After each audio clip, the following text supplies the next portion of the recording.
Fern Dairy should be starting construction soon. They closed finally. Endicott Square, the Housing Vision's affordable housing complex, has started to rent the apartment. SEP is forging ahead on their preliminary plans for their apartment and mixed-use project on the avenue. And more developers have made confidential inquiries for space on the avenue. Our village manager has given us an informed report on the DRI progress so far. This would mean an additional $10 million grant. Washington Avenue Revitalization project is progressing. Anthony and Chris came up with a fantastic new streetscape. Anthony Panicia assisted me with my drawing of the parking lots and alleyways. We need as many people as possible to stop in the rotunda to see some of the ideas we are being presenting. People have waited a long time and want to know we are working on it. I want to thank my committee member, Matt White, for stepping in for me with the TV reporter when she wanted to see the display in the rotunda. It's been a very big help with researching many aspects of this project. A group from the Arts Council came to talk about the art park associated with the Binghamton Fund grant. This may go in the parking lot behind the new SEP apartment building. We will have more on this soon. Security and safety are our priorities for the Washington Avenue project. We're researching cameras for the avenue as well as the parking lots and alleyways. Other cameras for around the village have been discussed. New and brighter lighting for all these areas will hopefully add an additional and a more secure feeling. Also on our priority list is our school students. Danny F. Snap is having a problem with so many parents driving their students to and from school. With the COVID concerns, the number of cars at the school has increased. Several remedies are now being considered, but one that we can implement now is the designated crosswalks in front of the school at the front of the main doors. While striping paint is on back order, we still hope to start this as soon as we can. Flashing light signs and a push button for students crossing the street are being ordered. Our village attorney and police chief have been working on adjusting our noise ordinance. Our village attorney can explain changes more accurately. However, the complainants are not willing. When the complainants are not willing to sign a complaint, our police still cannot issue a violation unless they happen to hear the noise, which he's working. I want to thank Huron President Chris Pelpa for coming to the last board meeting and speaking about the steam noise at Huron. Last board meeting, I provided answers to many accusations over the past year and a half. I realize many of our constituents do not consider this arguing a pleasant spectator sport. Arguments should be handled outside the boardroom, as I was reminded in my classes I recently took my mayor's conference. So from now on, I will behave and concentrate on business at our board meeting. I will not be answering any accusations. I'm in my office from 8:30 a.m. to at least 2 every weekday, and my email is on the website if anybody wants to talk. We have so many new and exciting projects coming to Endicott. Endicott is looking at a very bright future. Yeah, would you like to tell us what's going on in Endicott? Well, it's slowing down a little bit since the Apple Fest, but we do have a few more events coming in. The Arbor Day Event is planned for Saturday, October 8th at the library. The area where the two trees are going to be planted is already scoped out and marked, so it's going to be a pretty easy transition. Half of it's dug out, so it's going to be a pretty quiet event. On October 8th is the... Oh, the 9th is homecoming. The 9th is homecoming, my bad. Sorry, Linda. That's always a big parade. That's always big. November 11th is the Veterans Day Parade. December 4th is the Holiday Parade starting at 4 o'clock. Monica is sending thank you notes out to the civic groups that helped us out with the art as soon as she gets checks from everybody. We'll do that. And we're also kind of thinking about some things maybe to do on the avenue during the summer, like a farm to table on the avenue where you close 2 blocks of it and just have one big, long picnic table. It's kind of a good idea, especially since we have all the vines gardens going on in the area. There are many events being planned for next year. The avenue businesses are interested in having at least one event each month on the avenue. I gave you some of the suggestions on a farm to table, and enjoying the art trail too. I don't know if any of you saw it this weekend, but it was huge. I was able to go down to, obviously, the visitor center And there was a couple of photographers down there taking pictures of the art that was on display in the museum. And that's it. Okay, thank you. All right, Pat, what would you like to share? Yeah, I'd only have I've got one thing to add. About a month ago, I called Claudia Tenney's office after hearing about complaints and worries about our water infrastructure. I finally got a response from her the other day as far as state, federal funding that might be possible. I passed those on to Anthony. Anthony, I think, has seen some of these, but I hope we can take advantage of Good for you. the Senate or the Congresswoman and start moving in the right direction with our safety of our water system. That's all I got. Okay, thank you. All right, Ted, what would you like to share? Yeah, I wanted to kind of set the record straight for people that don't know. Where I guess you were out of town. Was it last week or the week before? 2 weeks ago for the mayor's conference in So then you set up Matt White, a person by the name of Matt White, to interview with the TVs to discuss the Washington Avenue Revitalization Project. And that was not a board decision to do that. And Matt White is not on the Washington Avenue Revitalization Committee, and he's never been to one of the meetings. So it was not a good idea to have a public citizen go out and explain our $6 million project on TV because you were out of town. That it could have gone to the deputy mayor, could have gone to one of the trustees. So I'd like to apologize for the mayor for doing that. The second thing is in the rotunda, there's a lot of different drawings and different sketches and different things about the Washington Avenue revitalization, and there is one. And then when we have an engineering firm called Delta Engineering that's handling this whole project for us, and one of the things that's out there, I guess you, Linda, maybe went home and did a hand drawing of the Anthony fixed it for me. Thank you. Finished? Anthony. Did a hand drawing of the M&T parking lot, and then filled it all in with crayons. And it was good. You stayed within the lines. But when the people come out there to look at that, they think they're looking at something that was produced by Delta Engineering. Yeah. And that's not the case. Well, it is now. So I would like to... Yours is on the wall, Anthony. Pardon me? Anthony's is on the wall now. He made one for me. He did me a favor, and he did one just for me. So it's on the wall now. Crayons? I don't think Anthony uses crayons, no. Oh, but you do?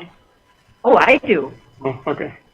So I want to apologize for the mayor for doing that also. All right, no. And it represent the engineering company that we hired. And that's the only two things I had. All right, Nick, what would you like to share? Well, good evening. So I'm on a roll tonight, but before I start, I would like to welcome Phoenix to the Huron campus. I attended a meeting, and I think they have a great vision for the campus, and I'm optimistic that they will play a large role in revitalizing Endicott. I would also like to recognize Eddie Bello and Illuminations for expanding their business to the old train station building on Main Street. That is great news for Endicott. Small businesses are truly the backbone of America. As Eileen said, the Union Endicott Homecoming Parade is October 9th. I meet with Little Italy later in this week to iron out some of the details on the Scarecell, a police auxiliary meeting last week. In other news, as a new trustee, I try every day to show Endicott in a positive light. While a lot of you bicker, I strive to be calm, rise above the negativity for the betterment of this community. I believe Endicott is on the cusp of greatness. The last 20 years have been very stagnant, and that is one of the reasons I became trustee in the first place, to help us get out of that slump. I work with the other trustees every day brainstorming on how to make Endicott better, how to make Endicott more efficient, how to make Endicott safe, how to make it clean, how to make it viable. I believe with the help of our 10-point plan and reaching out to businesses, companies, developers, real estate brokers, that change is finally coming. Unfortunately, change in Endicott is not that easy. I would love to come into the municipal building and get some village work done instead of sitting at my dining room table. But it is a hostile, toxic environment. Tonight, I break my silence. The negative energy and corruption from the head of our village needs to end. The slander runs rampant. There has been purposeful public confusion on the Washington Avenue project, which is probably fraudulent, between the public being told the two committees have merged into one, which is not true. The crayon drawings replacing the professional architectural drawings the village paid and contracted to have done. The non-sanctioned, non-licensed architect working on the project. I listened to WNBF when the mayor said that the Broome County Land Bank was going to tear down a part of the Huron campus, or the time she said that the village was going to purchase a building on Washington Avenue and tear it down, or the time she sent a press release to all the major media outlets paid for by the taxpayers, saying that the Broome County Health Department issues air permits. This sort of misinformation and reckless behavior opens the village up to liability. A few board meetings ago, a resident asked the purpose of our social media policy. This board of trustees enacted a social media policy to protect the village. I could see that the mayor's office was on a crash course for destruction. Once that question was brought up, this board requested a copy of all village Facebook social media correspondence so we could analyze and review the data. The content I have reviewed was absolutely shocking. The Village of Endicott social media page has been endorsing political candidates. Let me say that again. The Village of Endicott is endorsing political candidates. This behavior is unethical, corrupt, improper, unprofessional, and probably illegal. You have lost your ability to effectively lead this municipality. Your actions are egregious and self-serving.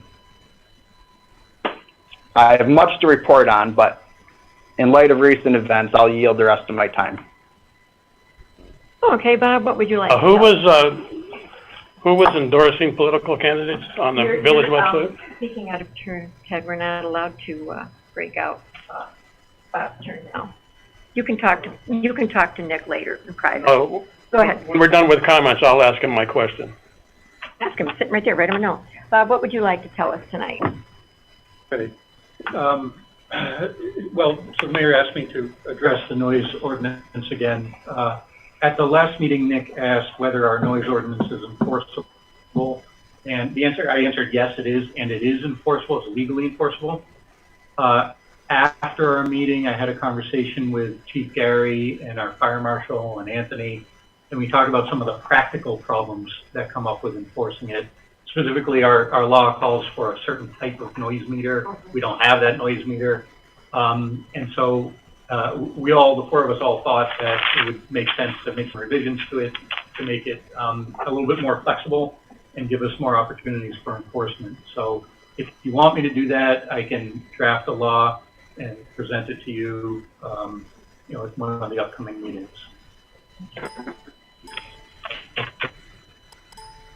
Yeah, please. And it was rather reasonable, considering I'm sorry? the price of it, the cost was Of the reasonable. noise meter? Yeah. Yeah, I mean, you either have these laws with noise meters or without noise meters. Right. And so I think that's one thing we're going to have to come to terms with what kind of law do we want. And does one have to be in every car that's on the road? Problem is. Right. Yeah. I can come up with some options and And does every car have to have one? 4 cars on the road, a muffler. on the meters. Oh, you mean police cars? Yeah. Oh, yeah, no, that wouldn't be practical at all. No, yeah.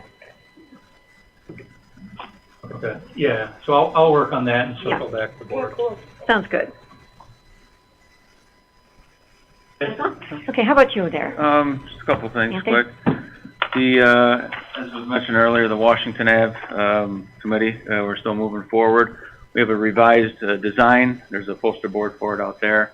We had about a 3-week survey that we put out to the public with 3 different designs, and over 100 people voted. We had some great comments as well. So we listened to the comments, revised some of the plans, and came up with a new design, which is really a mix of both. We had, if you remember, we initially had like a curved median down the middle, and then we had 2 options that were non-median and different types of green space, things like that. So we came up with an option that's it's not a curved median, but it's an identified strip down the middle there, so it kind of separates the road, break up the eye a little bit. Looks really nice. So if you haven't seen it, there's a drawing out there, and there's up on the website as well. So like I said, moving forward with that. We also submitted, I think I mentioned last time, but we did submit the DRI application, the Downtown Revitalization Initiative. The grant program is a little bit different this year. There's 2 awards now instead of 1 for the southern tier, up to $20 million.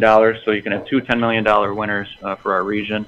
And last I heard, I think there was 4 municipalities that submitted to us, so we were one of 4. So we're hoping to hear back from that. 2 out of the last 4 years we were finalists, so we're hopeful that maybe this will be our year to get the DRI. So we have some great projects in there, both public and private. So it was mentioned earlier, there's a lot of good things happening at the Huron campus. So we're hoping to supplement that with maybe some small business, obviously, in and along the I district of downtown Endicott.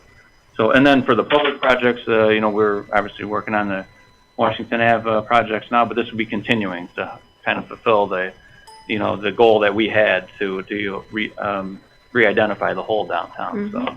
So that's what we're looking to do with the DRI. And then as Pat mentioned, some of the grants that were released were for water and wastewater infrastructure. One of them was the Water Infrastructure Improvement Act that we've applied for before. So we have our grant writers working on that. And actually one of the other ones that was in that email, Pat, we're researching that too, because it kind of got our interest a little bit to see if we can apply for that. So thanks for sending that, and I'll keep you updated on that. The big water grant is due November 22nd. So over the next few board meetings, we're going to have stuff on the agenda that's getting ready to apply for that. So there's some seeker resolutions that we'll have to do, and a couple other things moving forward. So you'll probably see something on that in the next few meetings. So. Okay, thank you. That's it. I want to go back to my question I had a question for Nick.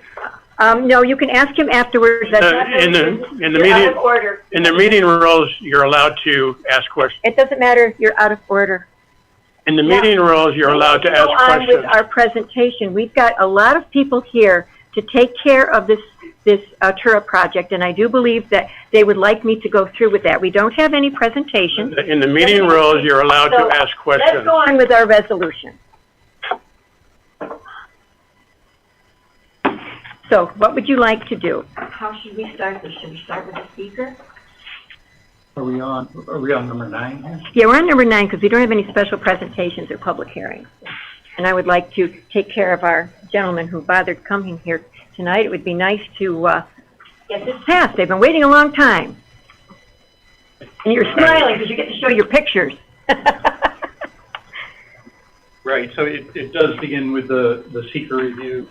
This is obviously the Altura project, right? Includes the vote on the preliminary development plan as well as the local law rezoning the property.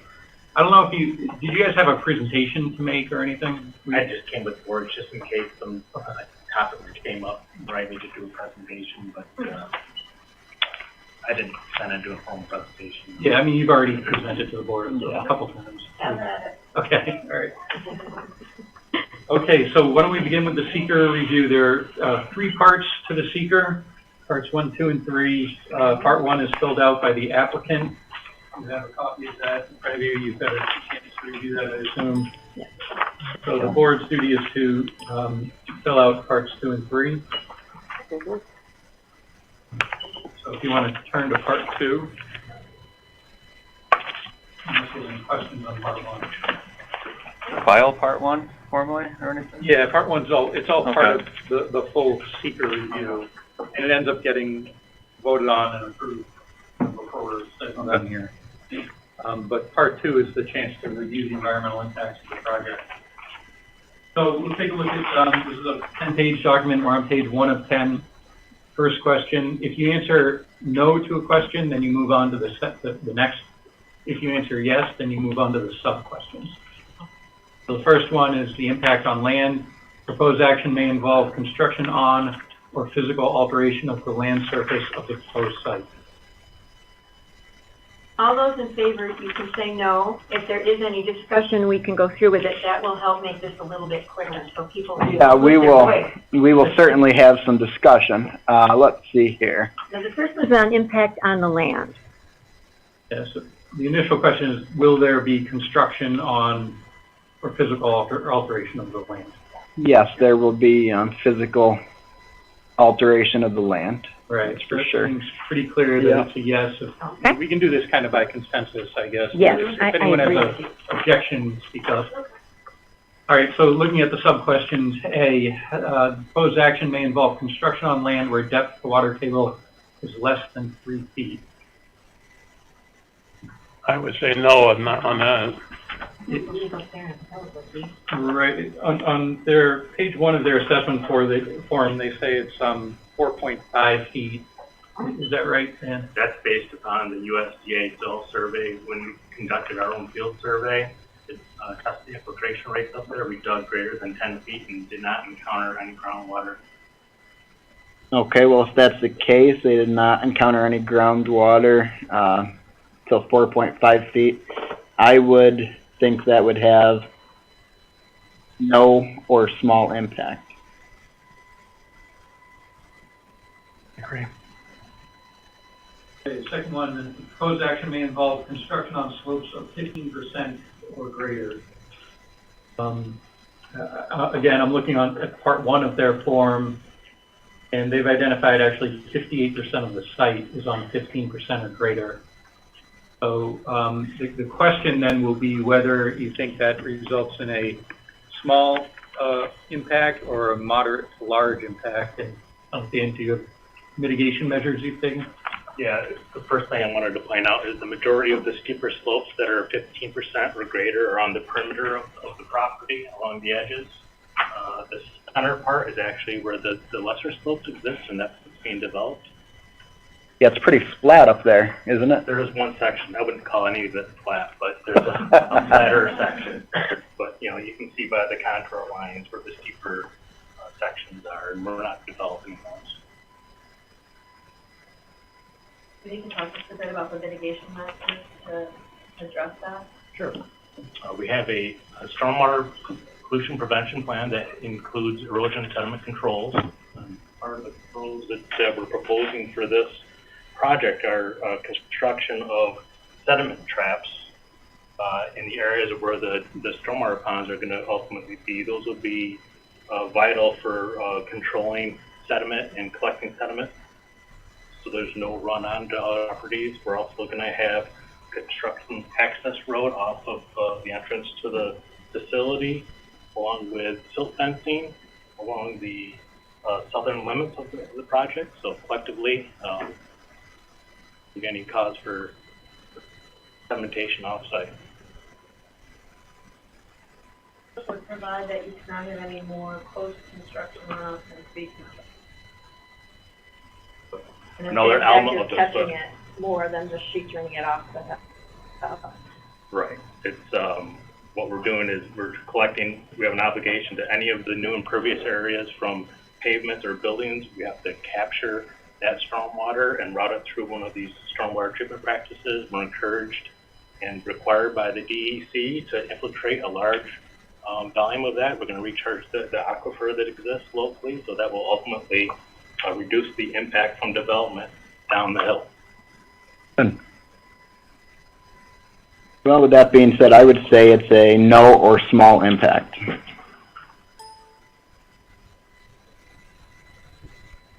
Okay, so moving on to the C, the proposed action may involve construction on land where bedrock is exposed or generally within 5 feet of existing ground surface.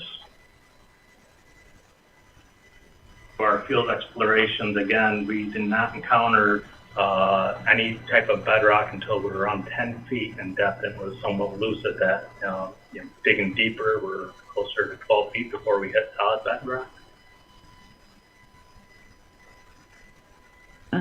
Yeah, so, yeah, no or small impact. Okay, D is the proposed action may involve the excavation and removal of more than 1,000 tons of natural material. The answer to that is yes. We're just over 1,000. That's the excavation of the stormwater management pond. Stripping of the topsoil areas for pavement. Okay, so in that case, we would probably be moderate to large impact. So let's talk about how much more than 1,000 there. My calculation showed around 1,500.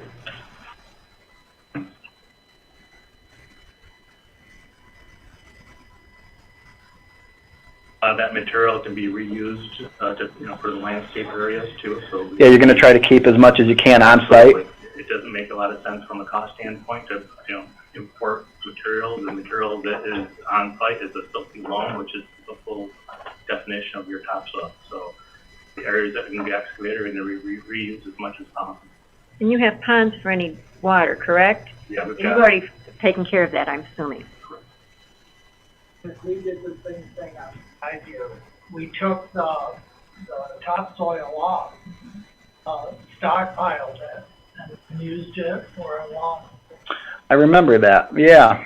So we trucked very little. I think it was only a half a dozen loads that we even removed from that site of the 13 acres. Wow. Excavation is over, but removal really is under, since they're balancing the site out. Okay, then we should put no for that, a Yeah. small impact. I would agree. E, the proposed action may involve construction that continues for more than 1 year or in multiple phases. Talk about how that's phased out. Anticipate being just over a year for construction. I'd envisioned that the main utilities would be run off the road first, and stormwater ponds, like I discussed before, would have to be constructed first for control purposes, and then as soon as the infrastructure is in, then the building construction can begin. It's a rather large building, so it's there's some time for this to be built. So I think from estimate of the first shovel work and final closeout, you're probably looking at 12 to 15 months. Rocky, do you have anything reasonable? There are all no phases, there'll be no stopping and starting. Okay, great. So that should be small impact. Yeah, I agree. Small impact for sure. F is the proposed action may result in increased erosion, whether from physical disturbance of or vegetation removal, including from treatment by herbicides. You're going to be putting in landscaping to take care of that, correct? That's correct. And erosion sediment controls during construction. Okay. You know. That'll be no, thank you. G, the proposed action is or may be located within a coastal erosion hazard area. Yeah, I think that one's an easy one. Me too. I bet it's Mississippi, I'm sorry. Okay, so moving on to question 2 on page 2, geological features. The proposed action may result in modification or destruction of or inhibit access to any unique or unusual landforms, e.g. cliffs, dunes, minerals, fossils, caves. No. Do you No. have anything like that? or- Yeah, not that I know of. So that would be a no, I guess, from the consensus of the group. Yeah, I So- would say. Okay, moving to 3, the proposed action may affect one or more wetlands or other surface water bodies, streams, rivers, ponds, or lakes. There are no streams or rivers or lakes up there or ponds, but you're going to be creating a pond, right? That's right. Okay. Stormwater detention ponds. Construction in order to mitigate the impact from development. Okay. Okay. No, because Well- there's nothing there yet. Not affecting anything that's there. It's a good question, right, I mean, right, and that's what, I think the question envisions, are you affecting anything that's existing already? Yeah. Yeah, that's what I think too. The point of the pond you're creating is to retain water, runoff water, right? Correct. Answer no. Yeah, I think no. That would be no.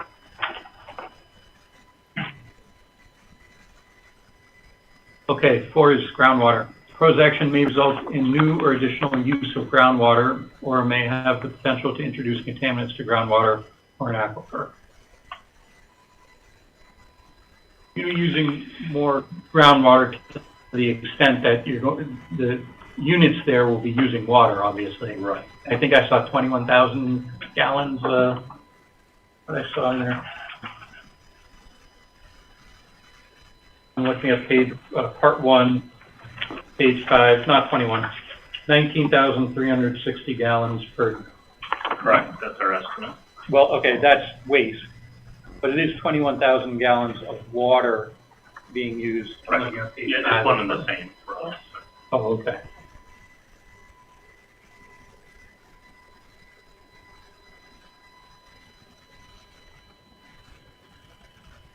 But it's the board, you should consider whether that's considered an additional or new or additional use of groundwater. Pipes, right? Yeah, I mean, it's going to be going down into the sewer, and they've already talked to our wastewater department, from what I understand. yeah, you've had meetings with the wastewater department and the water department, I know that. We should be okay there. Yeah, Would everybody agree to put no there? I would, because I haven't heard of any issues with that at all.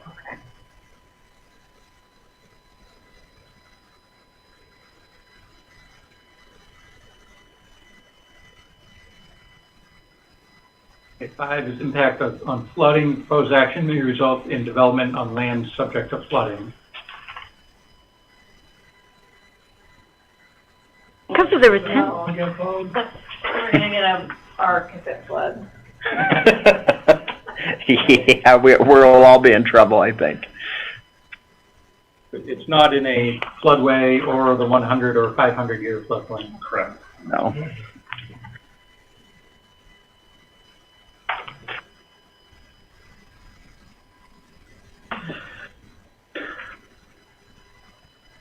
Okay, 6, impacts on air. The proposed action may include a state regulated air emission source.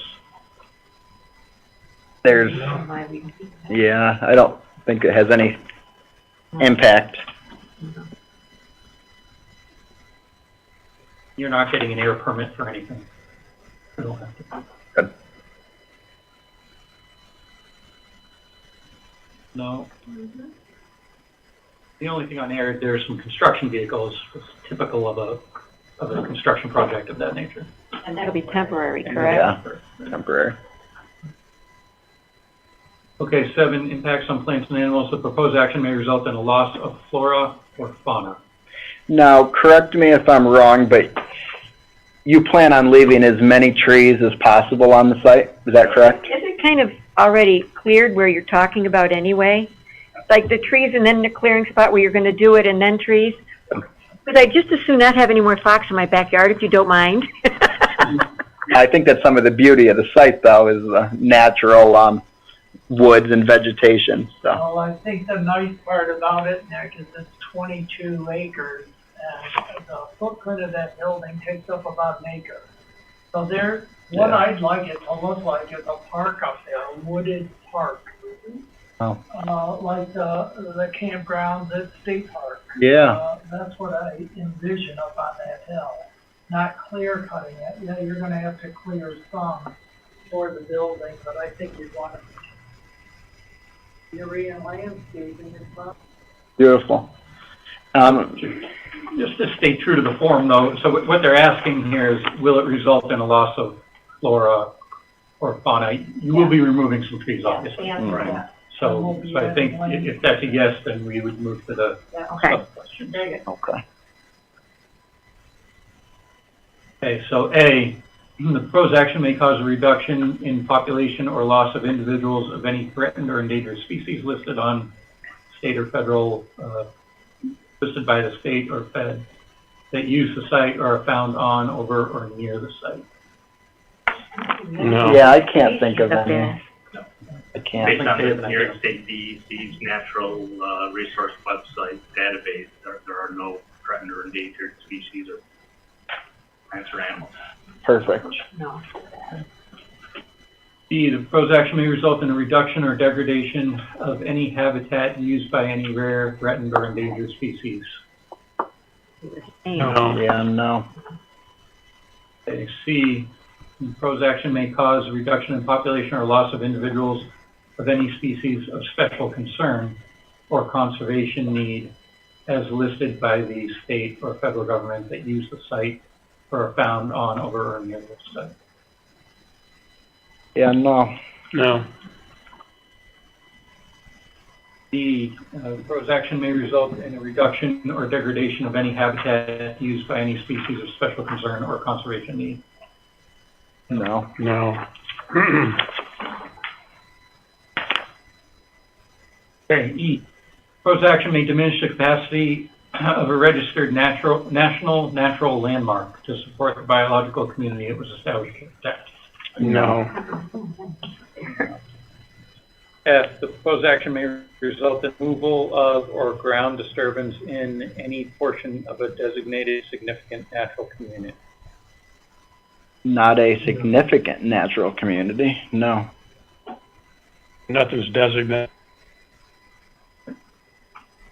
E, may substantially interfere with nesting, breeding, foraging, or overwintering habitat for the prominent species that occupy or use the project site. I would say no, especially since they're maintaining as much natural trees as they can.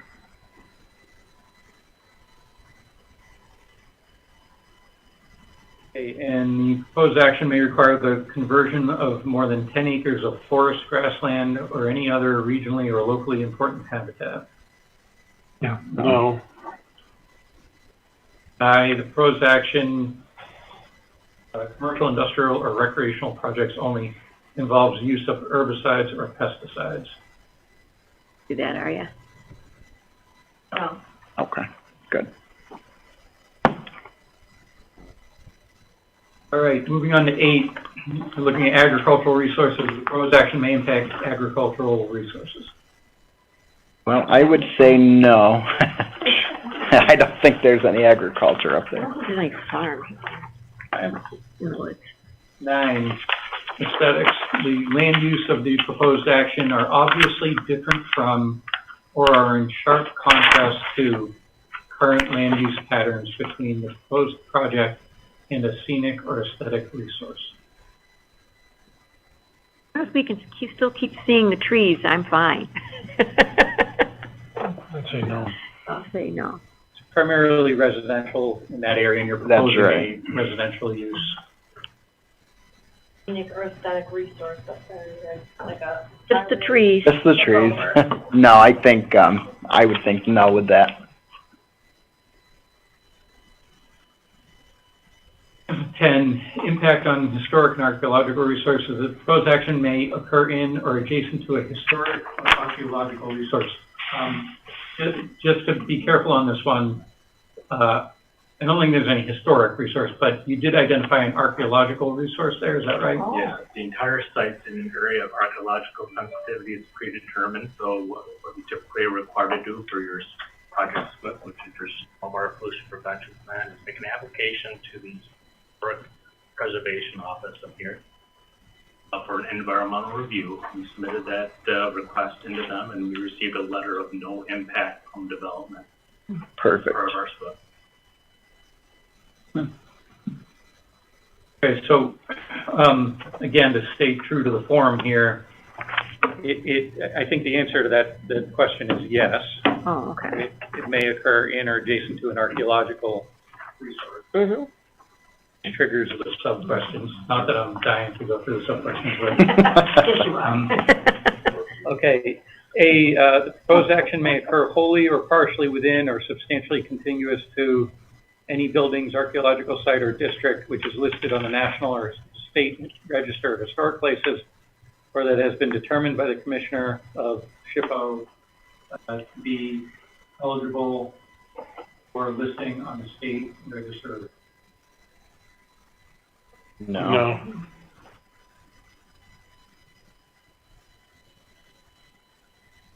I said SHPO there. It's actually the Office of Parks, Recreation, and Historic Preservation. The next one's about SHPO. Yes. So proposed action may occur wholly or partially within or substantially contiguous to an area designated as sensitive for archaeological sites on the SHPO archaeological site inventory. And that's what was discussed, right? Correct. Yes.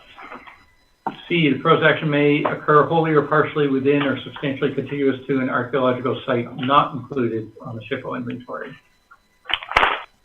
No.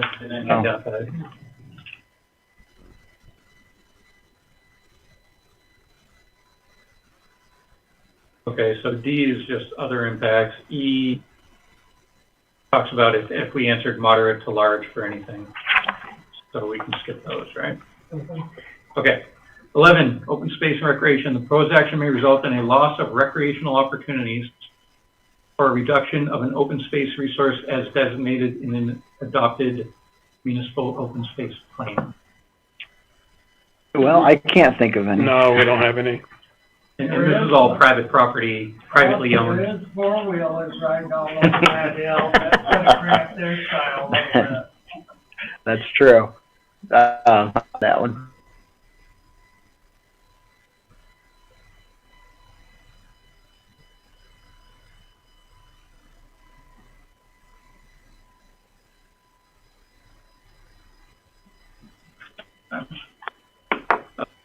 Well, proposed action may be located within or adjacent to a critical environmental area. This is not listed. There's a state list of those areas.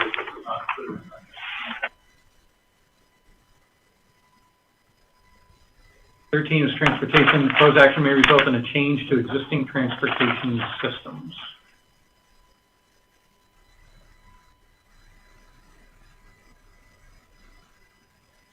There's going to be a larger volume of traffic, right? Yeah, so slow down. Well, and there's going to be, I think, a shuttle was proposed in your project plans, right? Oh, yeah, yes, answer. I'm thinking that's a yes to trigger this. Yeah. Okay, so going to the sub-questions, A, the projected traffic increase may exceed capacity of existing road network. Yeah, I can't imagine that.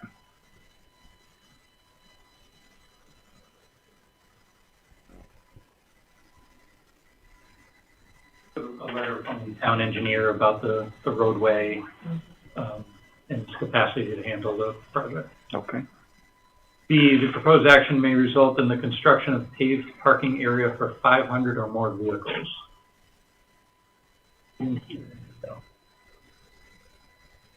Say that for the record, get that right. 238 spaces. 238. Okay, no. Proposed action will degrade existing transit access. Oh. We'll actually improve it with the shovel, right? Yeah. And the D, I'm looking at the proposed action will degrade existing pedestrian or bicycle accommodations. Yeah, I don't think it'll have any effect. E, the proposed action may alter the present pattern of movement of people or goods. Well, I can't imagine much goods. I mean, it is going to be more people up there, but I really don't think that there's going to be that many people traveling at any one time. I don't think it's going to alter the pattern. And the point of these questions is to determine if there's going to be an environmental impact. It's always kind of, it's easy to lose sight of kind of the broader picture. Yeah, it is. I don't think it's going to really alter the No. environment at all. Okay, 14, impact on energy. The proposed action may cause an increase in the use of any form of energy. Well, it would be it certainly would. Electricity. Need more electricity up there, right? Yeah. And gas. Yeah, true. Okay, A, the proposed action will require a new or an upgrade to an existing substation. they're going to do that though, so they're doing all the work, so how do we answer that? Well, I haven't been made aware of any upgrade to a substation. Oh, maybe that would be that's the required. word, Yeah. substation. Yeah. Okay, very I good. don't think so. NICEAG has the substations and they have a certain capacity. I don't think anything's been identified Yeah. Good enough. exceeding that. Is this on, I can't remember if it was the municipal or the NICEAG. No, it's nice thing. NICEAG. Yeah. And their We're not worried. substation is right at the corner of the. Yeah, right property, there. the southeast corner. Good enough. Okay, so that's no. So B, the proposed action will require the creation or extension of an energy transmission or supply system to serve more than 50 single or two-family residences or to serve a commercial or industrial use.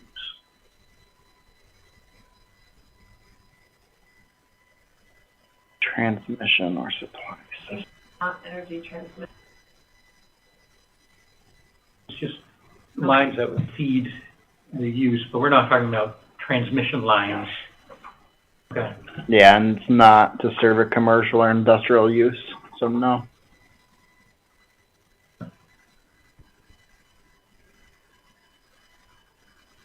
Proposed action may utilize more than 2,500 megawatt hours per year of electricity.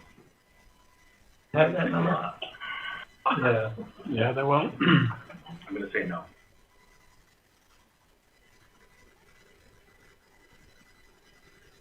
Man, Lance is Yeah, I don't remember seeing that data.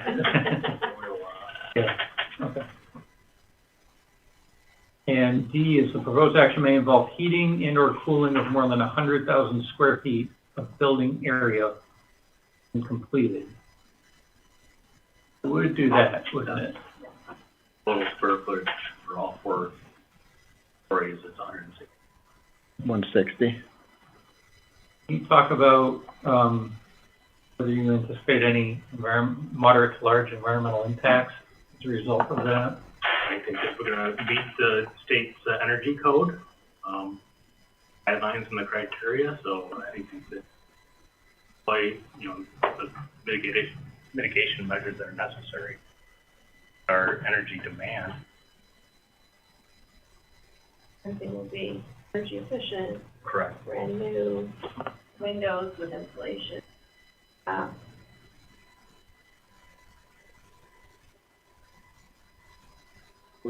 You guys consider that a small? Yeah, I mean, I would think it's a small impact. Certainly an impact, so, but small. I agree.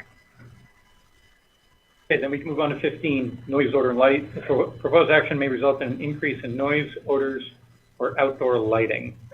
I don't see people 55 and older having really big parties. I don't think noise, odors, but outdoor lighting. Outdoor lighting would Possibly, yeah. And some noise during construction. Yeah, yeah. We did submit a photometric lighting plan for the outdoor lights to show that there isn't any excessive lighting still beyond really the area of development, especially at the property line. With a model that didn't even consider the buffer. Not believe there's going to be any glitches of light accessible to your neighbor. Yeah, and you guys all do have that report. It was also reviewed by Brian and the planning board as well in the preliminary review. So if we answer yes to that STEM question, move on to the sub-questions, right? So A, the proposed action may produce sound above noise levels established by local regulations. Yeah, I would say no.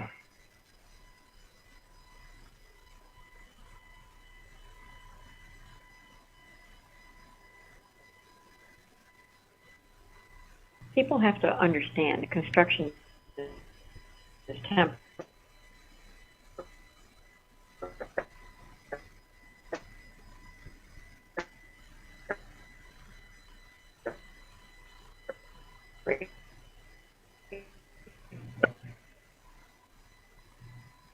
Pool, licensed day center, or home. Okay, good. No. C, the proposed action may result in routine odors of more than 1 hour per day. I would say no. The proposed action may result in light shining onto adjoining properties. That was, I would say that's been mitigated. We're using, LED lights for the fixture heads and, back baffles on them, so the casting the light is downward and outward away from property lines, unintentionally to mitigate the potential spillage of that light. Good. So probably no to small impact. I'm good with that? Yep. All right. Yeah. E, the proposed action may result in lighting creating sky glow brighter than existing area conditions. Sky glow. Pretty much the same answer. Yeah, Real lighting so, plans yeah, that's suggest right. that.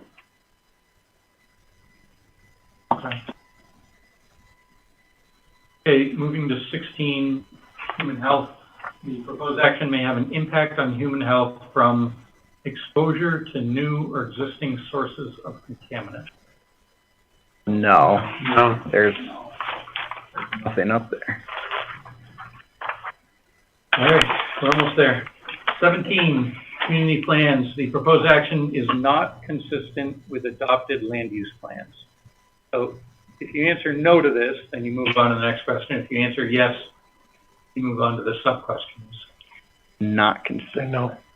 It is consistent, so it's no. Right. That It is. They Yeah. phrased it strangely, but Yeah, I think it's consistent with our community plans, so We gotta say no. we have to say no.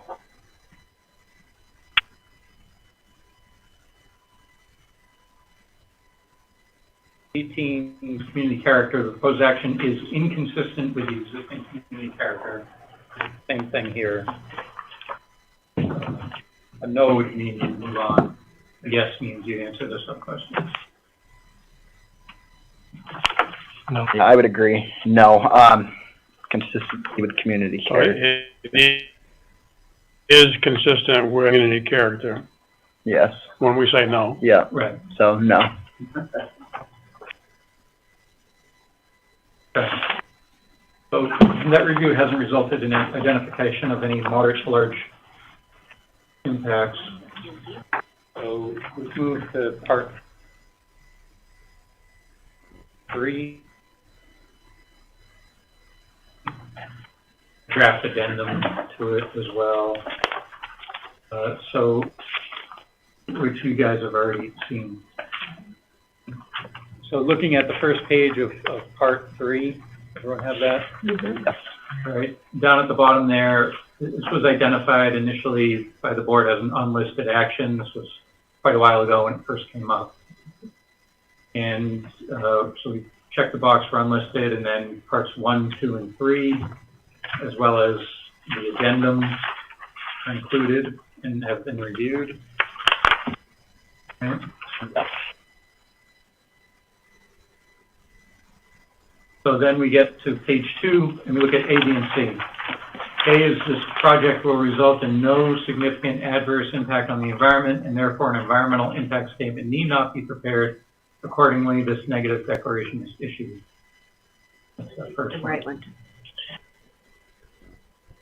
Yeah. I don't, doesn't that be the right one? That- I think so. It sounds like it's based on the answers to does. part 2. B talks about if you identified a moderate to large Yeah, impact. we didn't identify anything like that. Okay. Very good. That would be A. Hey. Okay, so this would be the appropriate time then to formalize it with a motion. And if you want to issue a negative declaration, it would be a motion to issue a negative declaration for the Alfura project and the local law under secret. I will make a motion to issue a negative declaration under Secret. Cite the regulations? Yeah, Okay, could you please? a second here. I wasn't expecting that. Sorry, Bob. 617. Is it 617? Yeah. We have the lady with the answers. Okay, under part 617, for the, and why don't we formalize it with the actual name of the law?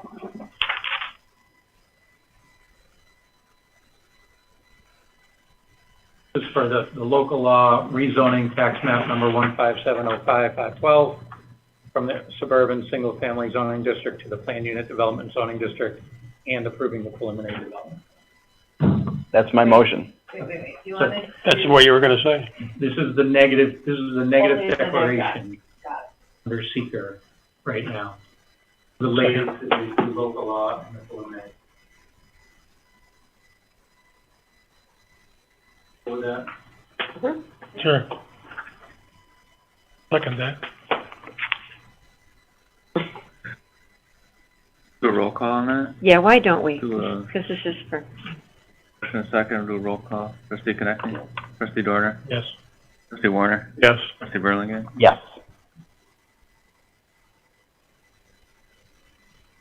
you can put down everybody because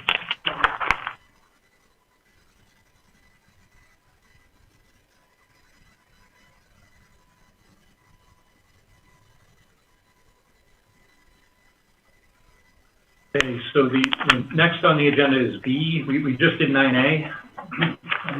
This is 9B, and 9B is the resolution approving the local law. You've all got copies of that in front of you. You've got both the resolution and the local law for the rezoning of this property and the approval of the preliminary development plan. So I will make a motion to approve the resolution for this local law planned unit development rezoning of tax map number 157.05-5-12, 105.5 Sky Island Drive, and approval of the preliminary development plan.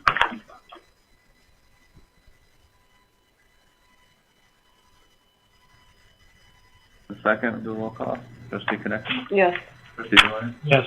Trustee Warner? Yes. Trustee Burlingame? Yes.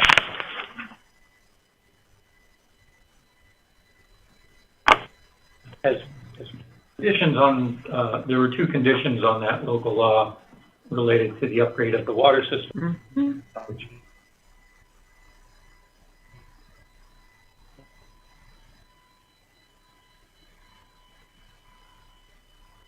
came, if you look at C here is a motion to approve that road use agreement. And what I would recommend is we can just get through the process of approving it, but we ought to hold it in abeyance until after the planning board issues final approval of the plan, because after this process, it goes back to the planning board for the approval of the final plan, and then we can get that signed, that road use agreement. But might as well take the opportunity now to. So we can pass it pending planning board approval? Yeah, it wouldn't make sense to sign it until the planning board. This goes along with our engineer's recommendations, correct? That's correct. Very good. Okay. So I will make a motion to approve the road use agreement between the Village of Endicott and the American Horizons Group LLC pending planning board approval. Second that. When is the planning board? Yeah, it's the third Thursday in October.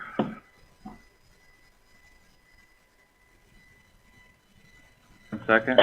Trustee Connectney? Trustee Dorner? Yes. Trustee Warner? Yes. Trustee Burlingame? Yes. Thank you very much.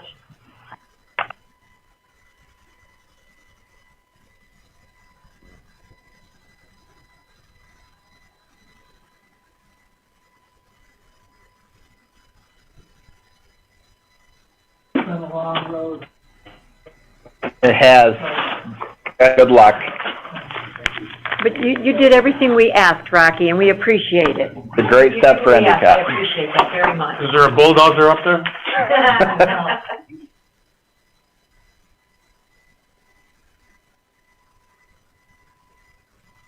Thank you. Thank you. Thank you. By the way, Brian was great to work with. Yeah. Ah, good, I'm glad. It's only just begun. Good night. Good night now. Anthony, I think you got this next one. I'm gonna take a little break here. No, we have the lead agency I guy. missed that. Missed that. Okay, so this is under resolution. This is the first resolution we'll need for the water, for that WIA grant that we were talking about, Water Infrastructure Improvement Act. So like I said, the applications are due November 22nd. So we're starting off with the seeker, and we'll have other documents, the next few meetings. We have to go to bond council, we'll need a bond resolution, we'll need some other formal resolution as well. This will get the process started. You know, you got the 30-day window here, so this will be done in time, prior to the application is due. So this is step one right here. And this will be, the lead agency establishment for the seeker for this project. I make a motion to accept the lead agency. Words here. Yes.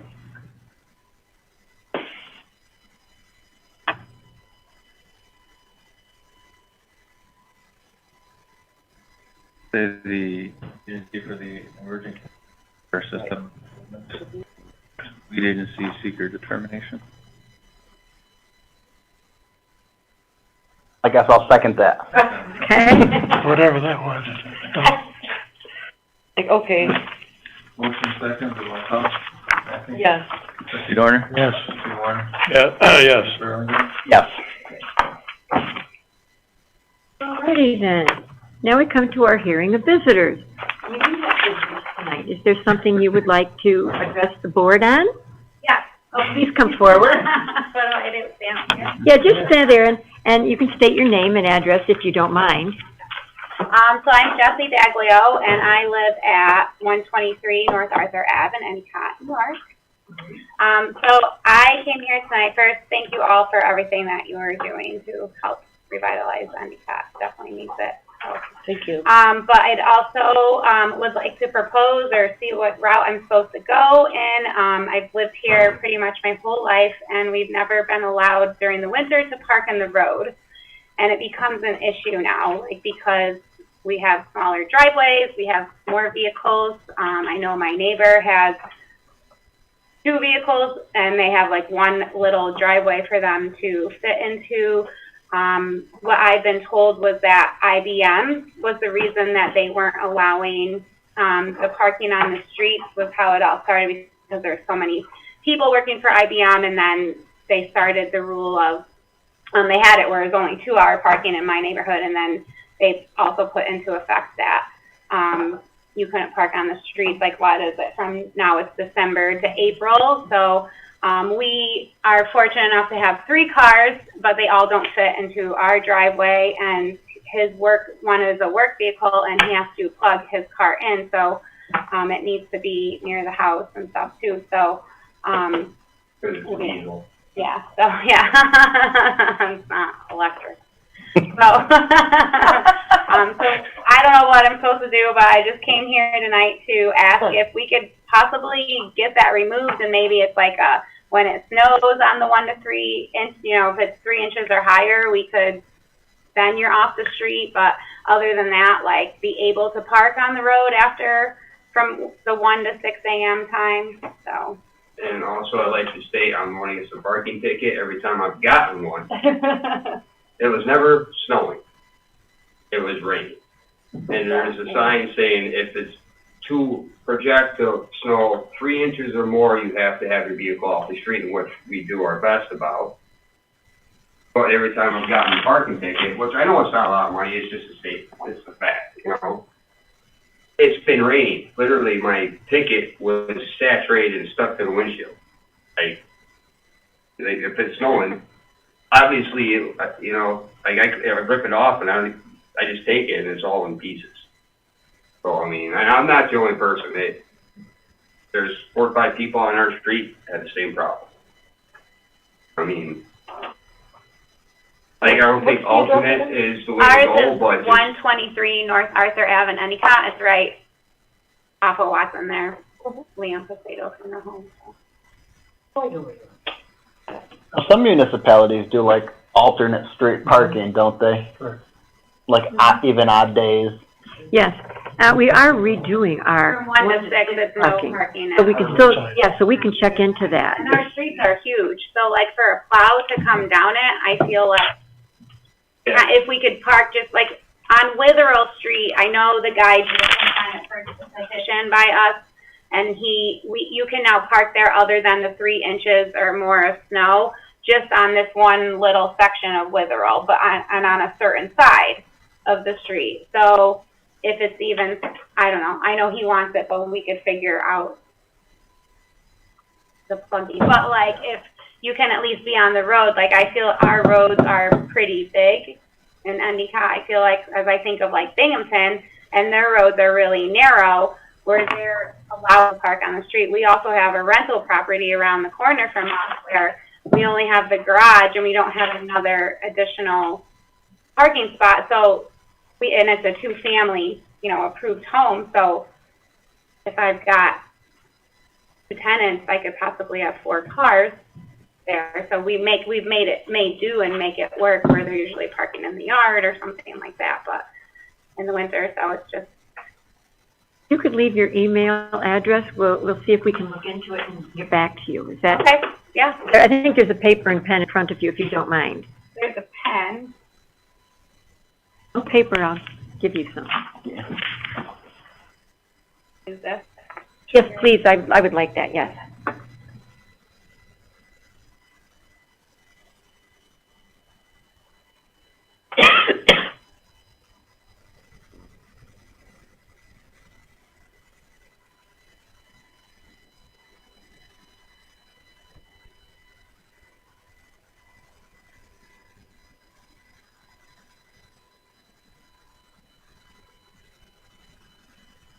Thank you so much. I appreciate that. Thank you. For coming. Thank you.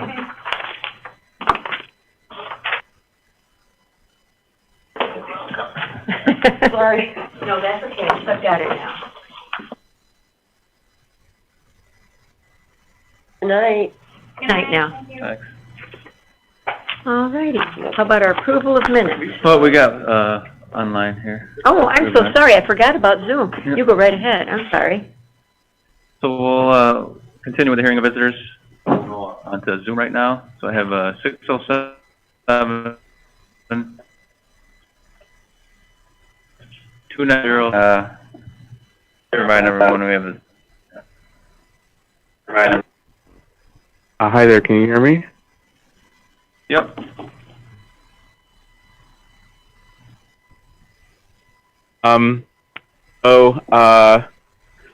I want to talk about a couple things. First of all, as far as this avenue project, I really don't, I think most of the people living in Endicott have any idea what these plans are. And before you start going approving plans of like dividing the avenue, I don't see any good that that's going to do, dividing the avenue. And the fact that you're talking about cameras and not cameras and lights, once again, is this your police state kind of vision of the avenue? It's like no trees and lots of lights and lots of cameras and maybe police on every corner, and that's going to make everybody feel safe. Well, that doesn't make me feel safe. What's going to make me feel safe is making the community feel like a livable community, and that means trees.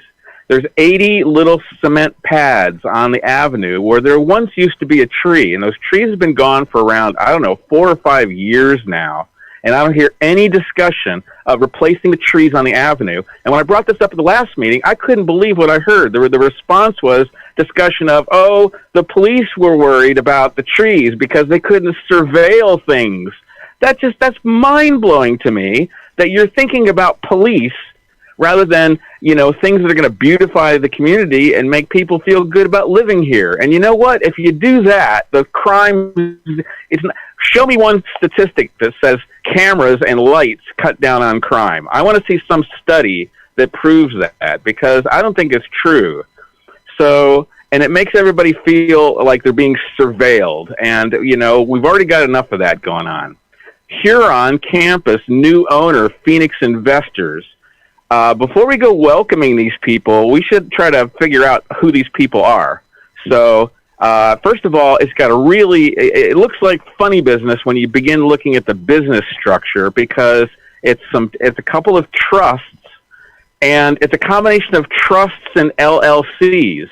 So that makes me think like these are some shysters that are trying to exploit some kind of tax structure and legally protect their assets. And if you look into it a little bit, you're going to find that these owners, Frank Crivello and the trustee, the beneficiary, Anthony, his son, Anthony Crivello, and David Marks, they've got dozens of fraud lawsuits against them. So, and these are basically vulture capitalists. They swoop in and they scoop up these distressed properties for the purposes of raiding them and exploiting them for every last bit. Now, here's an interesting thing that I don't think anybody knows. I haven't seen this discussed in the media, but here on campus is right now suing the town of Union to have their taxes redone. And right now it's appraised, the properties are appraised at $2 million. Well, guess how much the property sold for? Once again, not reported in any newspaper, but it took me about 10 minutes to find it. $31.5 million. Property sold for $31.5 million. It's appraised for $2 million, and they're suing the town of Union to get it lowered. Okay? So they're trying to get it, we've got this we're talking about, revitalizing this thing, but really this is a contaminated property. Half of the structures are not fit for habitation. They're not habitable. They need to be torn down. And they need to be torn down not just because they're not habitable, but they need to be torn, the ones that are habitable need to be torn down to properly remediate the contamination that's under them. So anyway, that's what I wanted to say about Phoenix investors. They're real shysters, and we need to keep a close eye on them, because if you think that they're going to be bringing in capital to make this a more livable community and to remediate the mess that's in those buildings, I don't think so. That's not the kind of gentlemen these guys are, okay? The last thing I want to say is Ubiquity Solar. Thank you, Anthony. Thank you. Ubiquity Solar, okay? We're getting the Endicott special, just like we got with Imperium 3, just like we got with Sunjeel, which means we're not getting a public hearings. We're not getting, which is a special DEC hearing with an administrative law judge, and we're not getting an environmental impact statement. We need an EIS on any new manufacturing here because of the concerns for the environmental harms that have already happened here over decades of contamination by these industrial polluters. Thank you for letting me speak. Thank you. Thanks, Phil. Next we have Terry Farrell. Hi, thank you, Anthony. Terry Farrell, I live at 404 Hazel Avenue. I just wanted to make a couple corrections, small corrections about our Arbor Day ceremony that is going to be held at George F. Johnson Library on this weekend. It's actually going to be on Friday evening at 5:30. We originally were going to have it on Saturday, but because of the homecoming, and I've got a son in football, so we changed the date. We will be planting 3 trees. We're going to be, we did get I did submit a application for a grant, and we were approved through the New York State Urban Forestry Council. We're getting a red oak, an October, and a red point maple. We've already worked with the George F. Johnson Library Director, Seth, to determine where we're going to plant these trees. It's going to be a really small ceremony this time around. Our goal really is just to become a Tree City USA. We just accomplished that in the town of Union, so we're pretty excited. We should be getting our tree sign in the next couple months. That's the goal, to be able to apply for additional grants and fundings, through the DEC, through this program. One of the things we decided not to do is get seedlings. Instead, we're going to purchase a mushroom compost for the nutritional health and wellness benefits of the trees. And in addition, we are purchasing to increase the survival rate of the trees by protecting the trunks from damage caused by weather, animals, and equipment. One of the things that happened, it was our first time ever doing an Arbor Day event in the town of Union. It was super successful. A couple of things we ran against. There was that storm damaged one of the trees, and people mowing, the workers mowing, not knowing that they were hitting the tree. So we're just being super preventative this time to make sure our trees are going to survive. And the only other thing I did want to talk about was, I do understand what Bill is saying. I've been doing a little bit of research with some others, just because of our past history here. I have a personal experience and a background in environmental science, but I think it's so important. Any company coming to Endicott, we need to be super vigilant. I mean, we've had decades of industrial contamination. After looking at ubiquity, I mean, if you don't know anything about photovoltaic solar cell manufacturing, it's pretty, there's a lot of contamination. It involves a number of harmful chemicals. These substances, similar to those used in general semiconductor industry, include sulfuric acid, hydrogen fluoride, hydrochloric acid, our own favorite, trichloroethylene, and acetone. So I think it's just super important. I mean, the end technology is green. It produces zero emissions once it's produced, but we are going to be the hub for manufacturing it. After its life cycle, which is about 30 to 35 years, there are environmental implications from putting it in a landfill or, however we're going to dispose of these solar panels. So I think the most important thing here is, let's demand a seeker. Let's get a full environmental impact statement. Let our stakeholders weigh in and get 4 public hearings, and let's follow the law. So I think it's great to bring in business, but I also think it's great to, make sure that whatever we are bringing in is indeed safe for Endicott based on our past experiences. Thank you. Terry, I had a question. You said it was on Friday. What's the date for Friday? Oh, October 8th at 5:30. And we would love to make sure that everybody is welcome. It's like I said, it's a small ceremony. The Girl Scouts will be there. They're going to do a little song. Linda, our mayor, will be reading the proclamation for us. So we welcome everyone in the community to come. I did share it, out on some social media pages. Which Friday is it? What's the date? This Friday, October 8th. And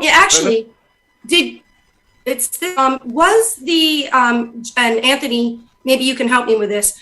The application that I submitted, there was $1,000 grant and we were approved. Was that money accepted? Because I know we have to do that before. Did that go through the board to be accepted, to be received? We did that when That's the she one. first did it. The one you dropped off? Yeah, when we went to apply for it, we asked the board for permission when you got it, but we can do that again. We probably should accept this, shouldn't we? Yeah. Thank you. I just wanted to I couldn't make the last meeting, so I didn't know. Somebody to accept the money and write. Yeah, Terry, what I was asking was what was the date, and it's this Friday on the October 7th. Oh, I don't exactly know how to. it's the 7th? 8th.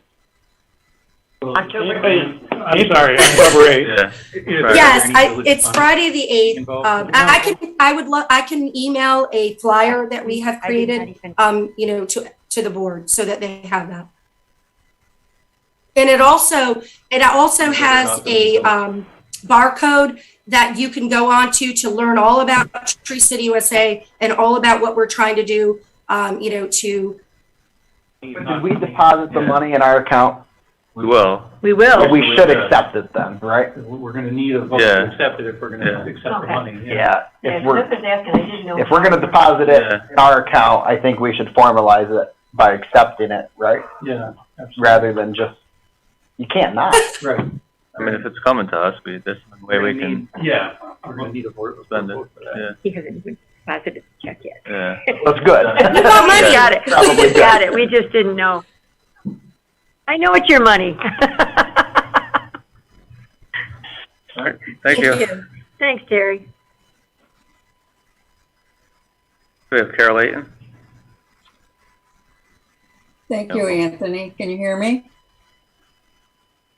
Yes. I also have some concerns about Ubiquity Solar coming to here on campus. And after listening to the full environmental review that you gave for Rocky's housing development, which I don't believe is going to be a hazard to the community.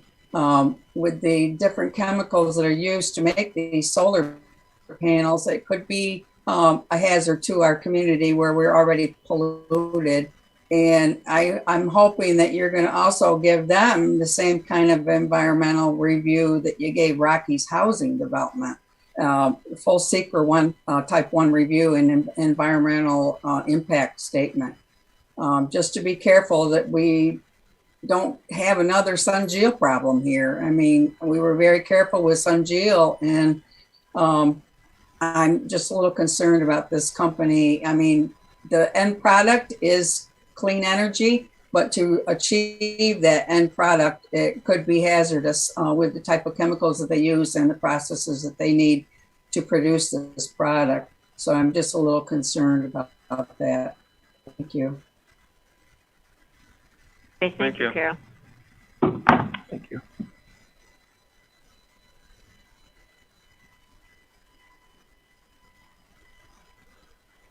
Is there anybody else on Zoom that would like to speak?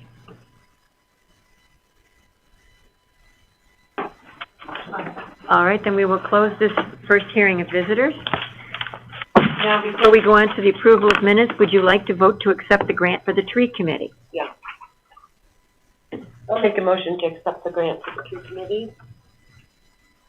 I'll second that. Okay. Since it's money. Except, we should say how much it is, though. Yeah, it's $1,000. Yes, it is. Mm-hmm. Okay, motion and second, roll call. Trustee Connectney? Yes. Trustee Dorner? Yes. Trustee Warner? Yes. Burlingame? Yes. Now, if you would like to approve the minutes. I'll make a motion to approve the minutes from 9/20/21. Could I hold them over? Yes, you can. Thank you. Have communications for filing. I make a motion to accept communications for filing A through G. I will second that motion. Motion second, roll call. Trustee Connectney? Yes. Trustee Dorner? Yes. Trustee Warner? Yes. Trustee Burlingame? Yes. Actioner now. This one is the Community Development Block Grant.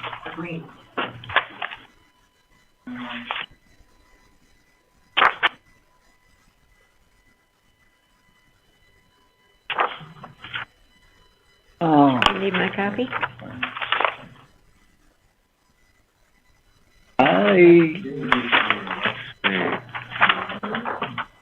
Oh, here we go.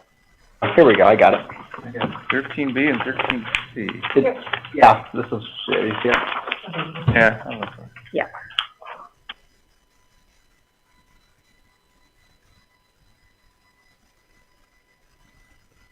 Oh, okay, this is the one I sent,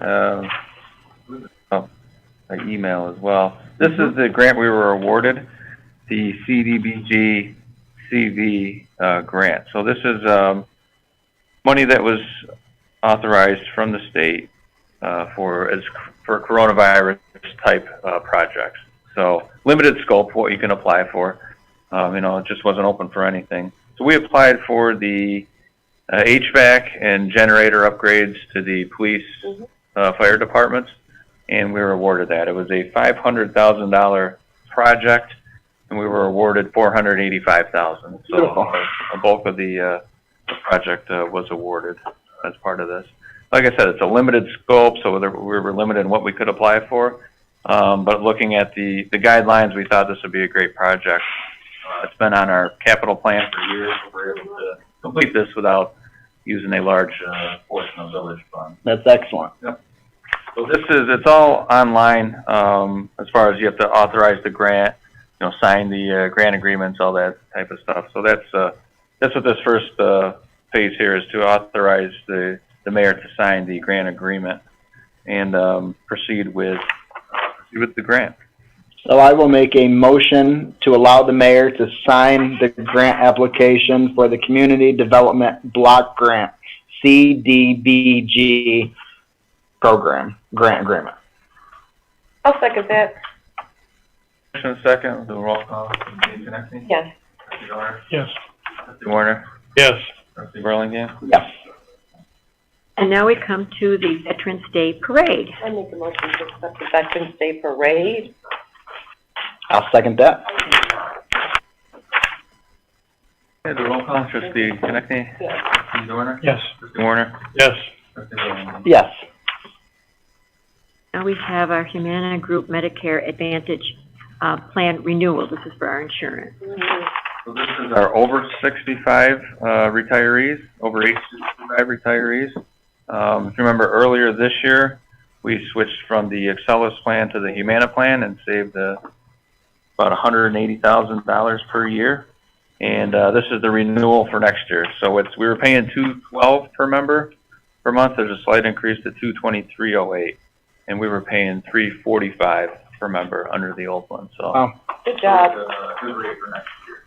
I make a motion to accept the Humana Group Medicare Advantage Plan renewal. I'll second that. Roll call. Trustee Connectney? Yes. Trustee Dorner? Yes. Trustee Warner? Yes. Trustee Burlingame? Yes. All right, now we go to bids.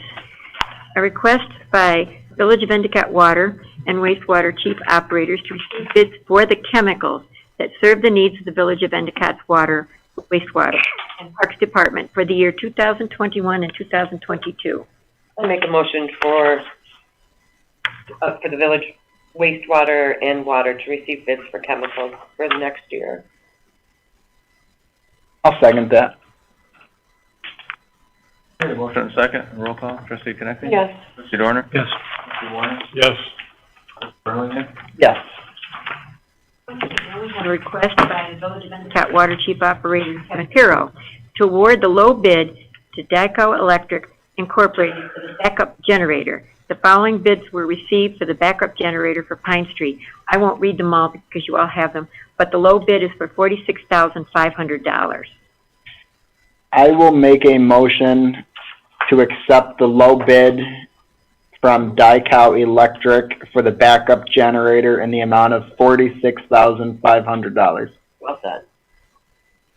I'll second that. Roll call. Trustee Connectney? Yes. Trustee Dorner? Yes. Trustee Warner? Yes. Trustee Burlingame? Yes. Now we have a request for Village of Endicott Chief Water Operator Kevin Pirro to award the bid for the purchase and installation of the generator on Pine Street to Dyco Electric in the amount of $46,500.